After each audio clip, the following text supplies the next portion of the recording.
If you'd like to change the shortcuts in Photoshop, and by shortcuts I mean the guys over here that you see, which contain certain commands such as Shift, Option, so, and Command this and Command that and Control this, we can go to the Edit menu and slide all the way down to Keyboard Shortcuts. The dialog box appears, and this will provide you with the opportunity to change shortcuts. As you see, we can change keyboard shortcuts, and we can also change menus. Now, some of these guys will not be allowed. Photoshop will tell you straight up, no, you can't do it. So, for example, let me talk about some of the options here. Let me go to the application menus in the Photoshop category here and show you that we have a shortcut for General, and if I try to change this K to a G, Photoshop's going to give me a warning telling me that it's an invalid shortcut and menu commands must include certain parameters. So be aware of that as well. Sometimes you won't be able to change things without following specific instructions.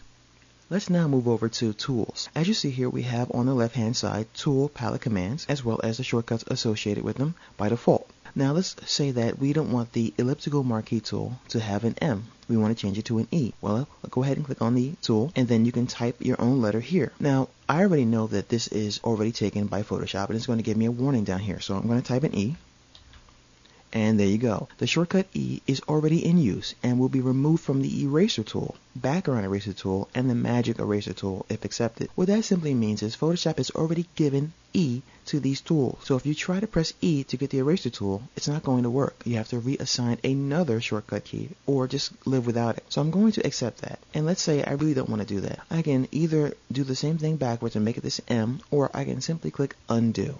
Once I'm happy with all the shortcuts that I've modified, by the way, I can do my menus as I said before, I can do my keyboard shortcuts, and I can choose all these different options here, then I can simply save this set. So I click on the save icon, and I can change it to whatever I'd like to.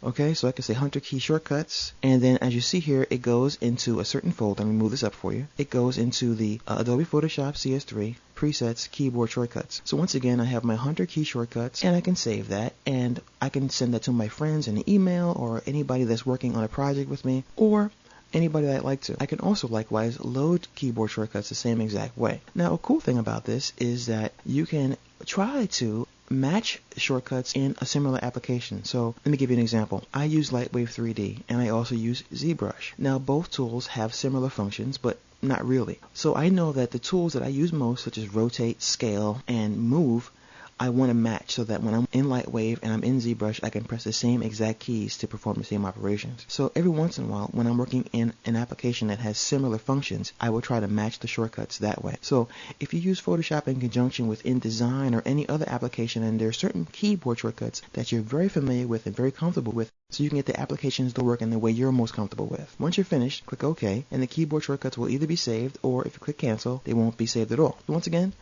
shortcuts will help you to manage your workflow, to make things a little bit easier for you when you're working in Photoshop, or like me, when you're working in Photoshop and applications that are similar to it, so that the shortcuts will be pretty much the same across the board.